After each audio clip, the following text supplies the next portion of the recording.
Oke, ya halo semuanya. Perkenalkan nama saya Muhammad Rizky Bayu Haji dengan NIM 2024-230005. Di sini saya akan menjelaskan praktikum sistem operasi yaitu mendapatkan bantuan di Linux. Pokok pembahasannya antara lain adalah perintah main, opsi help, perintah info, dan bantuan online. Oke, kita di sini langsung ke praktikum yang pertama aja, yaitu perintah main atau manual page. Kalian bisa ketikkan di sini main ls. Nah, untuk main ls ini akan menampilkan panduan-panduan yang mengenai ls atau list directory content. Nah, di sini ada banyak banget panduan-panduannya kayak script E, print index number of each file, atau kayak in p, indikator slash item, atau indikator to directories, dan masih banyak lagi kayak main s ini print allocated size of each file, terus ya banyak lagi lah. Untuk keluar dari halaman manual page ini kalian bisa tekan Q. Nah, nanti dia akan keluar.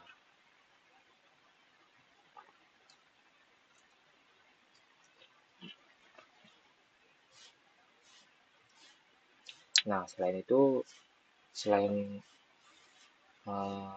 kita main ls gitu, kita bisa mencari berdasarkan kata kunci.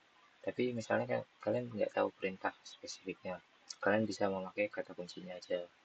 Contoh, main ck directory. Nah, di sini akan memunculkan manual page, manual page ya, kayak panduan-panduan yang mengenai directory.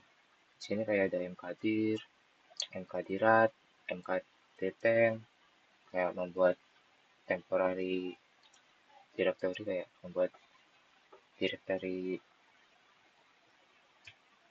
temporary lah gitu.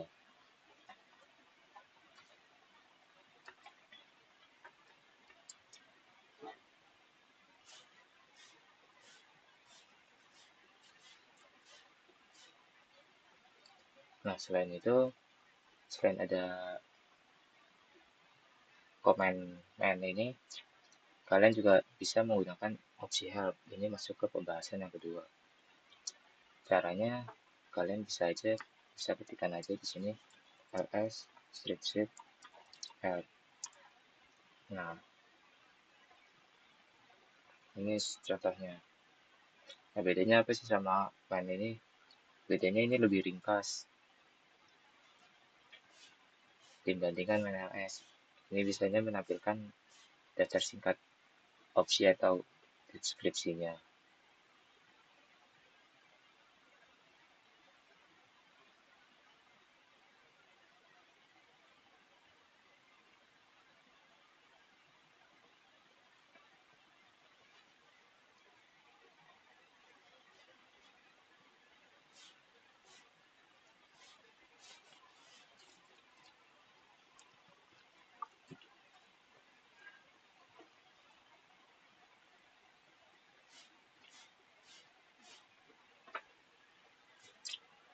Oke, kita ke pembahasan selanjutnya, yaitu perintah info. Beberapa paket perangkat lunak di Linux menggunakan sistem dokumentasi yang lebih terstruktur dan clean dibandingkan halaman main. Ini memungkinkan navigasi antar topik lebih mudah. Tapi tidak semua perintah memiliki halaman info. Jika tidak ada, sistem mungkin akan mengarahkan Anda ke halaman main atau menampilkan pesan kesalahan. Oke, kita contohkan aja. Di sini kita contohkan info.ls. Nah, ini di sini sudah menampilkan halaman-halaman infonya. Kalian bisa ketikkan N untuk next, ketikkan P untuk previews. Nah, Nah, kurang lebih kayak gitu.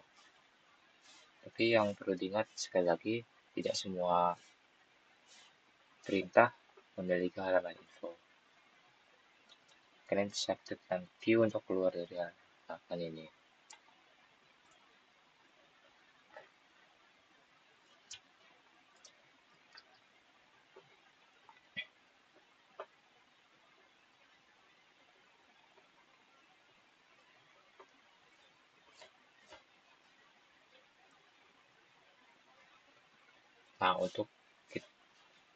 Nah, kita langsung ke pembahasan yang keempat nih, yaitu pencarian bantuan online. Untuk yang pertama kita contohkan misalnya kita mencari komen sebuah ini ya, kayak perintah copy directory. Misalnya kita lupa apa sih perintahnya atau komennya, kita bisa carikan di Google. Kebetulan ini udah di Google, kita ketikkan aja komen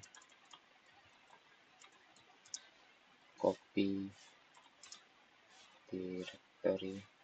Nah, komen copy directory Linux. Kita tunggu sebentar.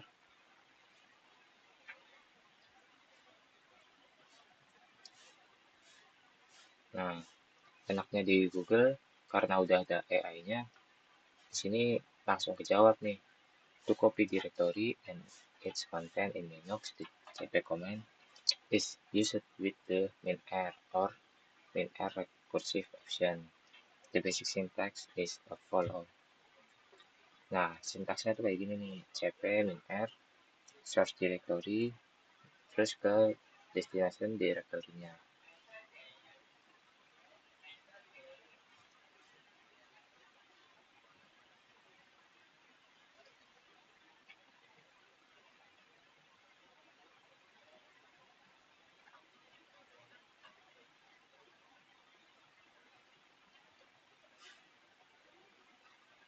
Nah, selain minta bantuan AI dari Google, masih ada banyak forum-forum kayak gini nih, ada Ubuntu. Ini forum buat kalian tanya-tanya, misalnya mau nanya apa, kalian bisa di sini nih. Ini forum yang cukup terpercaya atau akurat untuk menanyakan hal-hal kayak mengenai Ubuntu.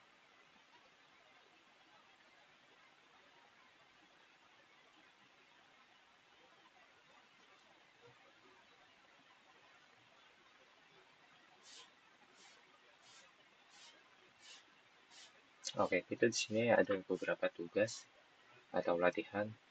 Yang pertama itu kita menggunakan men untuk mencari tahu fungsi dan perintah grep. Tuliskan setidaknya 3.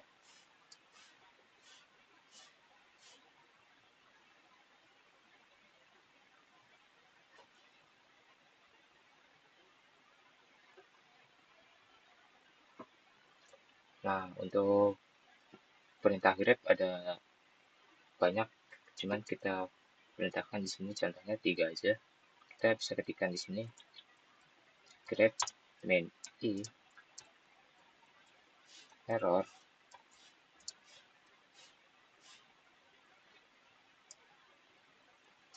syslog.txt. Nah, karena kita tidak masuk ke dalam sebuah file atau directory, maka pesan error yang disampaikan akan seperti ini. Tapi fungsi dari grep i error ini yaitu untuk mencari kata error tanpa memperhatikan huruf besar atau kecil. Nah, selanjutnya ada grep main r kata kutip main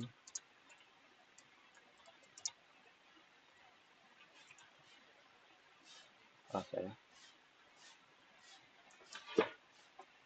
slash home slash user slash project.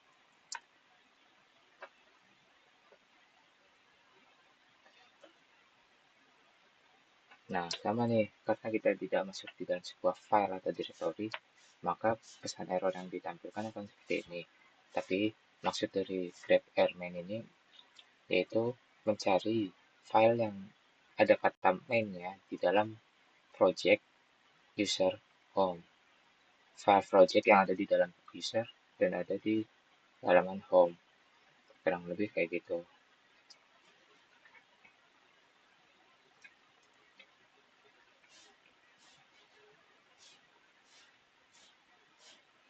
Nah, satu lagi ada grep main and ketik Linux tanda kutip lagi terus not dot notes.txt.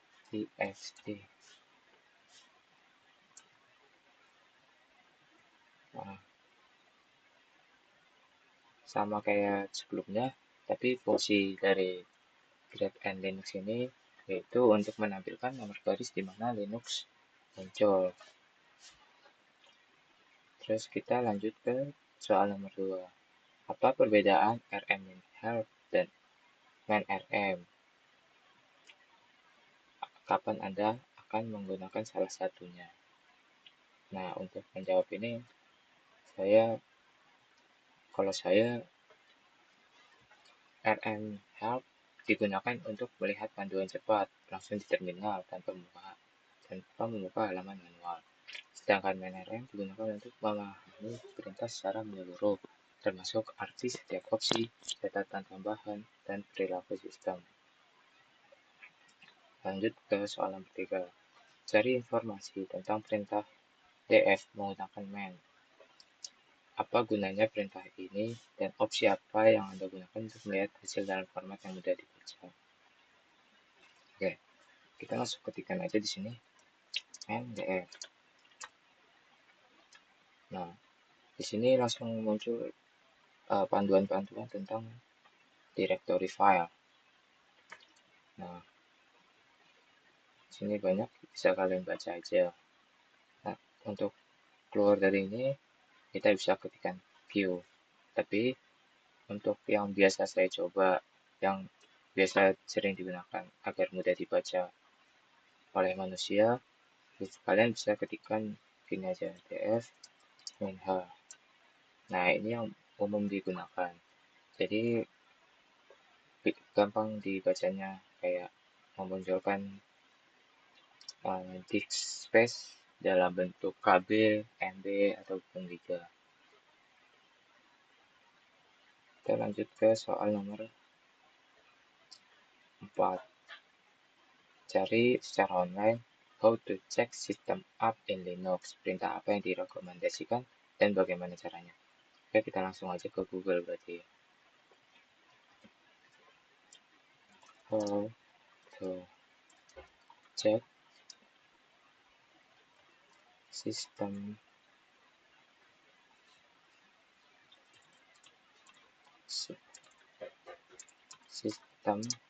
uptime in Linux.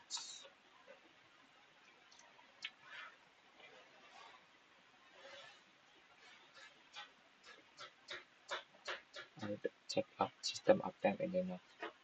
Nah, yang direkomendasiin itu adalah uptime. Langsung kita coba aja. Kita ketikkan di sini uptime. Nah, langsung muncul nih. Kayak kapan Linux ini di load average-nya ada di 0,52. Berapa user? Ada 2 user.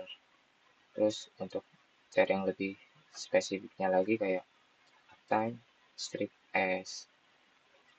Di sini akan menampilkan display the uptime in dalam format tahun, bulan, hari, terus ke jam, terus ke menit, terus ke detik. Langsung kita coba aja. uptime strip S. Nah, berhasil. Kurang lebih kayak gitu untuk nomor 4. Kita lanjut ke nomor 5. Simulasikan error. Coba jalankan perintah yang tidak ada. Misalnya aku ketik perintah salah. Amati pesan errornya, lalu coba cari pesan error tersebut di Google. Apa yang Anda temukan? Oke, berarti kita di sini disuruh mencoba pesan yang tidak ada komennya gitu. Langsung kita coba aja. Aku salah ketik perintah, contohnya. Apa pesan errornya? Nah, di sini pesan errornya comment not found. Kita coba cari permasalahannya di Google.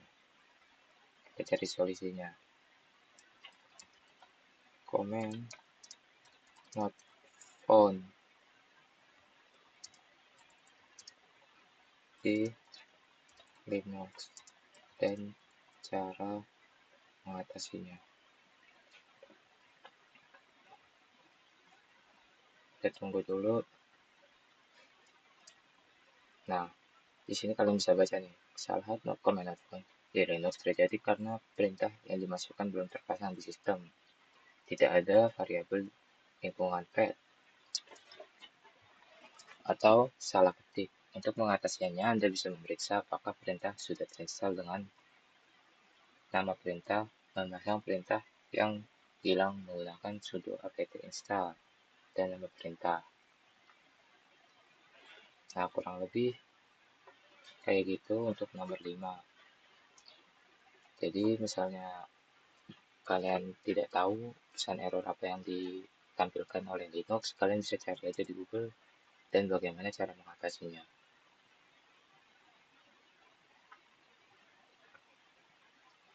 Terus kita ke bagian analisis dan pembahasan. Di sini nomor 1 pertanyaannya, mengapa kemampuan mendapatkan bantuan mandiri merupakan salah satu keterampilan terpenting bagi pengguna dan administrator Linux. Untuk jawaban saya, kurang lebih karena sistem operasi Linux sangat berbasis teks dan dokumentasi, bukan termuka grafis. Sebagian besar pekerjaan di Linux dilakukan melalui terminal, dan hampir semua perintah memiliki manual text atau opsi bantuan atau opsi bawaan. Terus ke soal nomor 2. Kapan Anda memilih menggunakan man daripada help dan sebaliknya? Untuk kalau saya menggunakan help kalau ingin tahu opsi cepat dari sebuah perintah. Misalnya kayak tadi, ls help, untuk melihat daftar opsi tanpa keluar dari terminal. Kalau sedangkan ls, saya pakai kalau ingin mempelajari perintah itu secara lengkap, kayak termasuk penjelasannya dan contoh penggunaannya. Nah, kurang lebih untuk jawaban nomor 2 kayak gitu. Dan nomor 3 di sini ada pertanyaan, menurut Anda mengapa tidak semua perintah memiliki halaman info? Dan jawaban saya, karena tidak semuanya dibuat oleh proyek GNU yang menyediakan dokumentasi dalam format itu. Terus ke soal nomor 4 di sini ya. Apa saja praktik terbaik yang Anda harus ikuti saat mencari bantuan online? Nah, untuk jawaban saya, yang pertama ada gunakan kata kunci yang jelas. Terus yang kedua ada sertakan konteks. Terus yang ketiga ada tampilkan pesan error tanpa disingkat. Karena kalau disingkat bisa mengubah artinya gitu. Jadi jawabannya yang Anda dapatkan malah salah. Terus yang keempat ada gunakan sumber percaya kayak Ubuntu, Wiki Ubuntu, ada Axe Ubuntu yang kita tadi kunjungi. Terus yang kelima ada baca jawaban dan kritis. Jangan langsung jalankan perintahnya, tapi pastikan kamu paham efeknya terhadap sistemmu. Nah, kurang lebih kayak gitu untuk jawaban nomor 4. Terus di sini ada pertanyaan nomor 5. Diskusikan pentingnya membaca pesan error yang muncul di terminal. Bagaimana pesan error tersebut dapat membantu Anda menemukan solusinya. Menurut saya, dengan memperhatikan isi pesan error, pengguna dapat mengetahui sumber masalah dan mencari solusi yang tepat. baik dengan memperbaiki perintahnya sendiri maupun dengan mencari informasi tambahan menggunakan main, help, dan sumber online yang tadi sudah kita praktekkan. Nah, kurang lebih kayak gitu aja untuk praktikum yang ketiga ini. Terima kasih sudah menyimak. Assalamualaikum warahmatullahi wabarakatuh.